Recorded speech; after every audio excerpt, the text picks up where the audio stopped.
Olá, o TJ1000 de hoje está de volta e o Literatura em Pauta também. A gente tem o prazer de receber aqui nos nossos estúdios ela que é escritora, produziu em parceria com a Prefeitura do município de Porto União os livros do centenário do município e também dos principais distritos de Porto União, São Miguel da Serra e Santa Cruz do Timbó. Eu estou falando, é claro, da minha querida amiga e colega Leia Alberti. Seja muito bem-vinda. Eu é que agradeço, Júnior. Tudo bem? Bem, você? Tudo ótimo. Leia, pra gente começar a nossa conversa, vamos voltar a 2017, centenário de Porto União, que foi quando vocês começaram a produzir o primeiro livro de relatos da história, da nossa rica história aqui de Porto União, que é o livro do centenário do município. Como que foi lá atrás, em 2017, produzir esse primeiro livro que posteriormente veio se desdobrando nos livros de Santa Cruz do Timbó, São Miguel da Serra e agora também do Maratá? Eu acredito assim, Júnior, que teve muitas pessoas envolvidas e é muito difícil citar o nome de todas essas pessoas porque as contribuições foram de várias fontes, de vários lugares e foram muito generosas. Então teve muita gente com material riquíssimo querendo contribuir. E em nome delas eu não posso deixar de citar o prefeito Eliseu, né? Porque a ideia do livro do centenário foi dele. Então ele queria registrar, queria fazer um livro onde se mostrasse um pouquinho das atualidades da cidade, até para a gente poder levar Porto União para fora, mostrar Porto União para quem vem de fora e também resgatar a nossa história. Então nada mais propício do que um livro que tenha um pouco de história e um pouco de variedades. Quando eu digo que a gente teve várias contribuições, teve mesmo. Teve pessoas que vieram lá do interior com calhamaços de fotos e documentos. Muito desse material não pôde ser usado porque a nossa limitação, o espaço físico, né? E além do que nós tínhamos um período muito curto, né? Então você veja, eu entrei na prefeitura ali em março e o centenário de Porto União seria comemorado em setembro.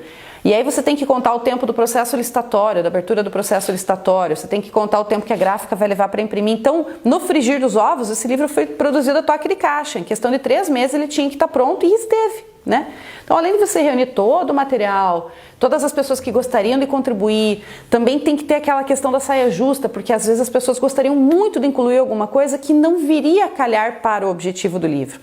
E por conta disso, a gente acabou ficando com muito material riquíssimo na mão, que não teria finalidade.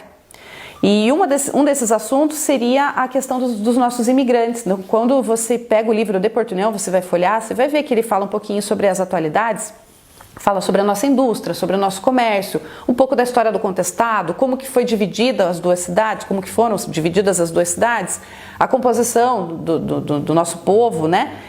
E aí, poxa, e os imigrantes? E a história é tão linda e tão rica dos imigrantes, e isso ficou na gaveta. E como a gente já tinha muito material arrecadado, ficou guardadinho. Nada foi desperdiçado, pelo contrário, foi tratado com muito respeito. E aí quando veio, né, a possibilidade ali em 2018 e 2019, com os centenários dos distritos de São Miguel da Serra e de Santa Cruz do Timbó, e tendo em vista que a aceitação do livro de Porto União foi bem legal, então por que não aproveitar esse material que veio? E aí a gente entrou na história dos imigrantes. Então foi assim que surgiram esses outros livros, né? essas ramificações do livro do centenário de Porto União. E como que você observou, Leia, a construção dos livros? Porque a gente está falando de obras que relatam a história do município, dos distritos, mas que não são, às vezes, muito bem exploradas em outros locais e que aqui começou com o centenário do município e foi se ramificando para as localidades e para os distritos. Como que você vê essa construção? Na realidade, todo local tem uma história muito rica, né? Mas a história ela é feita de pessoas.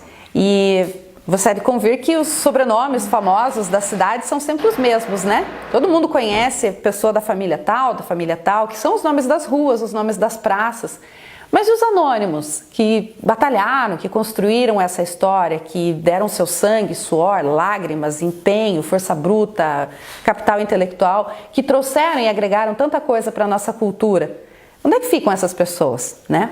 E aí foi aí que a gente conseguiu trabalhar então as histórias dessas pessoas, porque daí quando você vai para um distrito, por exemplo, São Miguel da Serra, que foi o primeiro livro do distrito mesmo que nós fizemos, que saía de Porto União, contar a história dessas pessoas, de onde elas vieram, por que elas vieram parar aqui, mas são pessoas anônimas. Só que ao mesmo tempo que elas são anônimas, a história delas se confunde muito com as pessoas conhecidas, porque boa parte da nossa população é originária de outros países, né? A nossa miscigenação é muito legal e a nossa descendência de povos que vieram não só do Rio Grande do Sul, mas vieram da Alemanha, vieram da Itália, vieram de outros países, muitos vieram da Suécia, né? Nós temos pessoas que vieram da Áustria. E tem pessoas que às vezes nem sabem de onde os seus antepassados vieram, mas aí juntos, analisando os documentos, fotos, indo atrás da origem dos sobrenomes, a gente acaba descobrindo junto. Então essas histórias são muito legais. Em São Miguel da Serra foi muito engraçado, porque não é só o livro, né? O livro é uma das ações em decorrência dos centenários, das festividades dos centenários, que tem baile, que tem festa, que tem caminhada, que tem cicloturismo, que tem feiras, enfim, a Secretaria de Cultura organiza uma gama bastante diversificada de eventos para contemplar todos os públicos, né? Tem exposição de gado, enfim, contempla todos os públicos daquele local. E um dos atrativos é também o livro. Só que aí quando você reúne uma comissão que organiza, porque sempre é a comunidade que diz o que ela gostaria de fazer. Então quando você reúne uma comissão que organiza essas festividades, essa mesma comissão diz, olha, tem fulano, tem beltrano, tem cicrano que tem material, tem história, que são as pessoas que poderiam exemplificar. Em São Miguel da Serra foi muito engraçado, porque eu não pedi muito a contribuição do pessoal. Eu pensei assim, bom, se eu quero resgatar a memória dos mais antigos, o local mais apropriado é o cemitério. Sim. Então eu vou ao cemitério. Eu fotografei lápide por lápide. Eu fiz uma planilha no Excel com datas de nascimento, de falecimento, e muitos dos túmulos já se perderam, porque não se sabe mais a data, né? As famílias foram embora, os túmulos ficaram, né, abandonados, e aconteceu isso em Santa Cruz do Timbó também. Então eu fotografei lápide por lápide, fiz um registro completo do cemitério, e dali eu fui pegando as incidências de mais vezes que determinado sobrenome surge, para você saber que aquela família acaba sendo a mais numerosa e a mais antiga também, pela questão das datas. E aí é legal que surge o livro de registro do cemitério, que alguns não têm. Então foi assim em São Miguel da Serra e foi assim também em Santa Cruz do Timbó. O catálogo completo do cemitério, de onde eu parti a exploração assim de quem seriam as famílias mais antigas. E aí, claro, né, nós temos pessoas na comunidade que ajudam pra caramba a gente chegar nas pessoas que têm mais conhecimento da história, que guardam documentos, ou que, enfim, tem paixão, né, por propagar esses conhecimentos. E aí a gente vai atrás e pega esses relatos e aí vai visitando família por família, recolhendo foto por foto, documento por documento, e surge o livro. E agora, curiosidades. Como que as famílias São Miguel da Serra, agora falando, né, nos distritos, como que as famílias elas recebem essa questão assim de tipo, você chegar lá e falar para eles que você quer contar um pouco do como foi a vida deles, a história deles, a chegada deles ali no livro, como que eles recebem isso? Com muita modéstia. Eles nunca acham que eles são tão importantes quanto eles de fato são. O principal sentimento que eu percebo é: não, mas vai falar o que da minha família? Não, minha família era só uma pessoa que veio aqui para comprar uma terra, era colono. Não é nada demais. É tudo demais, né?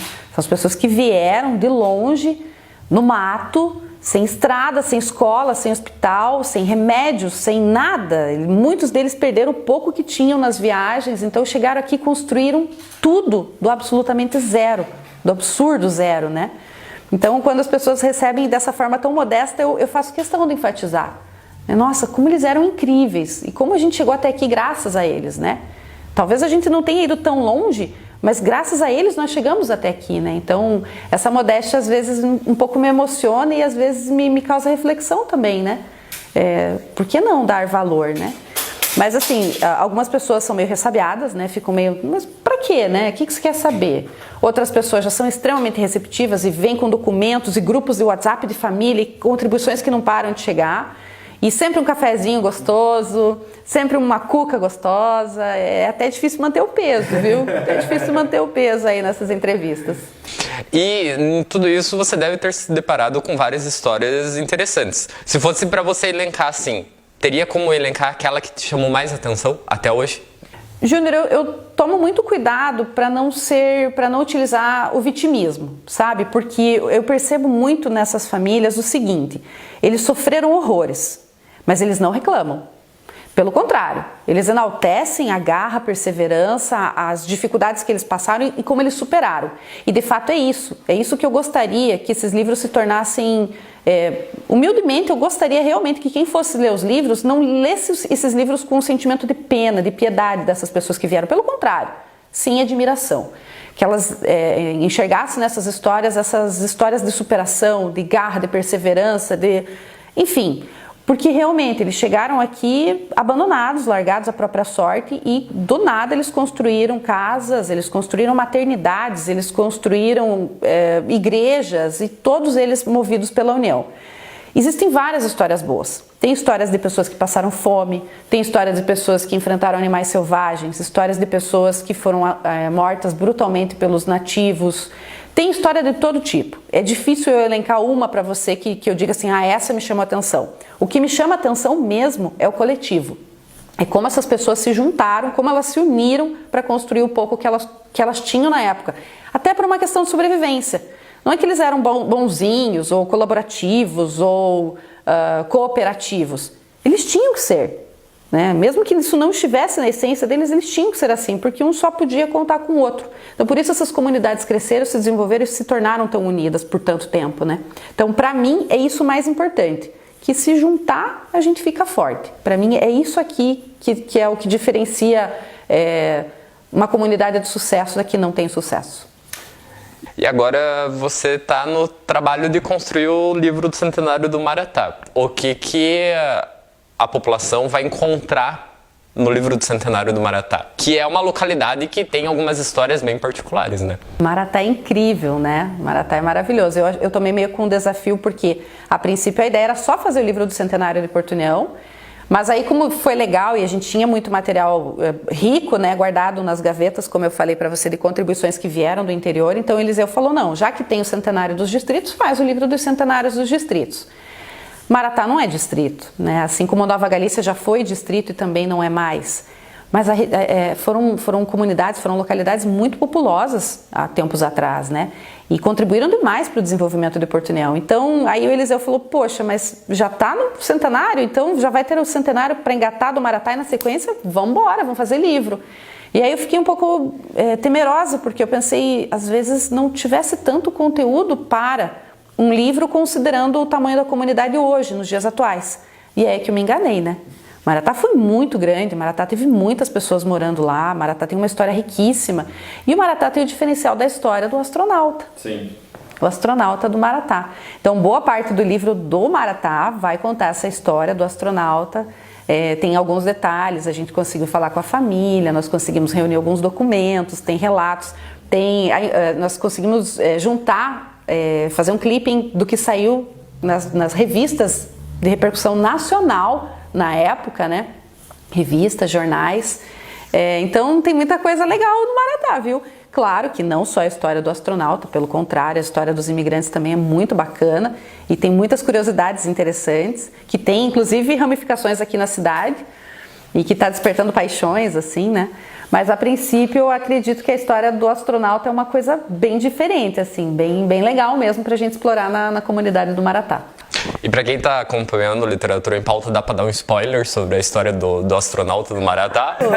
Claro, dá para dar spoiler, sim. O astronauta do Maratá é a história de Nós não conseguimos provar via documentos, porque existem várias teorias das conspirações internacionais, mundiais, estadunidenses e tudo mais, que atestam, mas assim, a grande sacada dessa história toda é que é possível, e com grandes chances de ser verdade, que o astronauta Charles Conrad, que foi um dos homens que viajou até a Lua, na Apollo 12, possa ter nascido no Maratá, né? Ter sido registrado em União da Vitória, mas ter nascido no Paraná e ter se mudado ainda quando bebê para os Estados Unidos, aonde ele, com o tempo, cresceu, ingressou na NASA e tenha se tornado o famoso astronauta.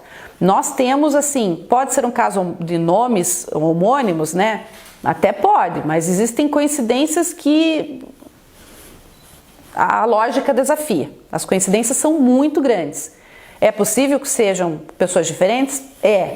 Mas os relatos da comunidade, da família, os indícios, as coincidências, você analisando hoje a biografia autorizada do Charles Conrad, astronauta, é muito difícil, é muito difícil. Não temos como afirmar e também não temos como provar, mas quem lê o livro vai perceber que as coincidências são muito grandes. Se não for verdade, pelo menos rende uma ótima história para uma mesa aí de discussão, para uma conversa de horas, com certeza.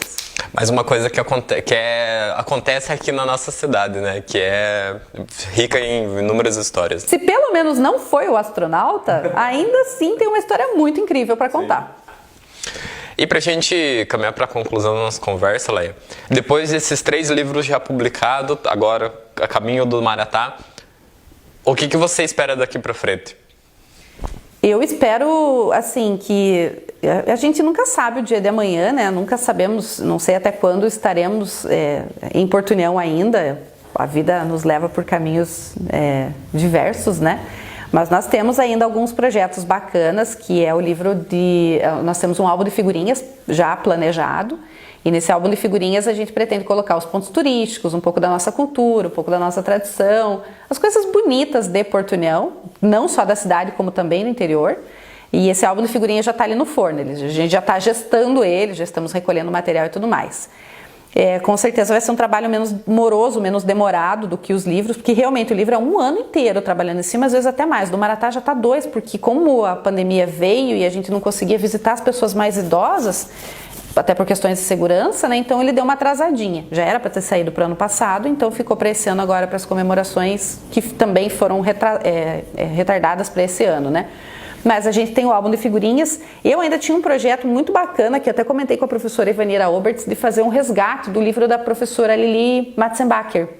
Ela fez um livro muito bacana falando sobre os marcos e monumentos históricos, os marcos históricos e monumentos, né, de Porto União da Vitória. Eu queria fazer uma atualização desses marcos e desses monumentos na cidade de Porto União, porque nós temos muitas coisas bacanas, nós temos muitas homenagens e talvez relembrar algumas personalidades que muita gente nem sabe quem foi, né? Quem foi o General Bormann, que leva o nome de uma rua tão importante? Quem foi Matos Costa, né? Então isso eu gostaria de fazer esse resgate ainda. Se vai sair, não sei, tem projeto, mas tá ali no forno, se der tempo, faremos. Se der tempo, pelo menos esse apoio da administração a gente sempre tem, né? O Eliseu gosta bastante dessa parte de literatura, da preservação da cultura, e eu também, então, assim, juntou a fome com a vontade de comer, então acaba virando material a posteriori, né? Leia, eu gostaria de agradecer a tua presença, parabenizar pelos livros, pelo resgate histórico da cidade, que a gente sabe que é imenso, e eu imagino o trabalho que foi resgatar 100 anos de Porto União e conseguir colocar eles em um livro, e os centenários também de São Miguel de Serra e Santa Cruz do Timbó. A gente sabe que a história nunca acaba, e parabenizar por tudo isso e agradecer a tua presença aqui. Eu agradeço, Júnior, agradeço de coração, mas eu não posso receber esse elogio sozinha. Eu tenho que ser honesta e dizer que eu conto com a contribuição de muitas pessoas, muitas mesmo.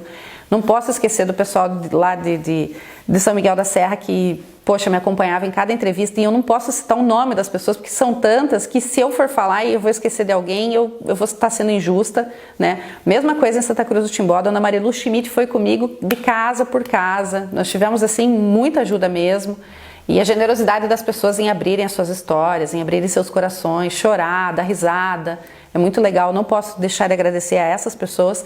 E agora no Maratá também não posso deixar de agradecer ao seu Ivan Shore, que tem ido comigo também de casa em casa, abrindo essas porteiras iniciais, assim, quebrando gelo com as famílias, né?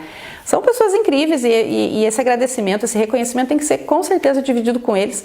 E claro, também não posso deixar de agradecer ao Eliseu por me dar a oportunidade de fazer uma coisa que eu amo ainda, e ainda receber por isso, né? E ainda receber por isso.